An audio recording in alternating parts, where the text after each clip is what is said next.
அஜித்குமார் அவர்களுடைய அடுத்த படத்தை யார் டைரக்ட் பண்ண போறாங்கிற ஒரு விஷுவல் வந்து இப்போ வந்து பேசும் பொருளா அடிபட்டு இருக்கு. அதை வந்து பாத்தீங்கன்னா குட் பேட் அட்லியோட எண்ட் ஆஃப் தி சீன் அதுலயே வந்து பாத்தீங்கன்னா அந்த கார்ல வந்து டோர்ல வந்து போட்டிருப்பாங்க 64 2027 26 அப்படின்னு சொல்லி போட்டிருப்பாங்க.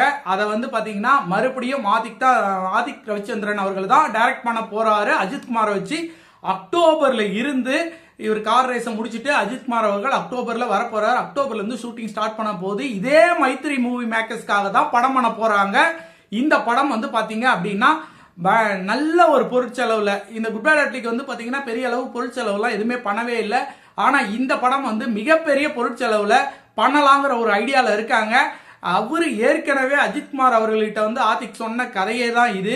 ஏற்கனவே அவர் ஒரு கதையை சொல்லி வச்சிருக்காரு. அந்த கதை ஓகே, நம்ம குட் பேட் அட்லி முடிஞ்சதுக்கு அப்புறம் நம்ம இதை பண்ணலாம் அப்படிங்கிற மாதிரி ஒரு பேச்சுவார்த்தை ஏற்கனவே அடிபட்டிருக்கு.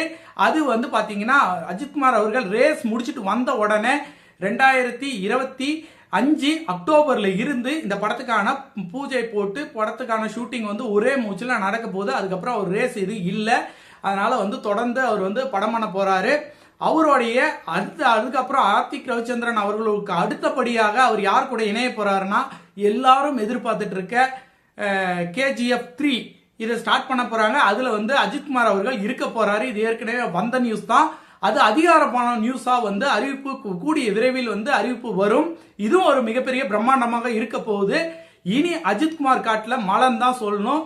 தல அவர்கள் AK அவர்களா மாறி மிகப்பெரிய வெற்றியை கொடுத்துட்டு இருக்காரு. பொறுத்திருந்து பார்ப்போம். இன்னும் என்னென்ன அப்டேட்லாம் கிடைக்குதோ அதை உடனுக்குடன் உங்களுடன் தொடர்பு கொள்கிறேன். நன்றி, வணக்கம்.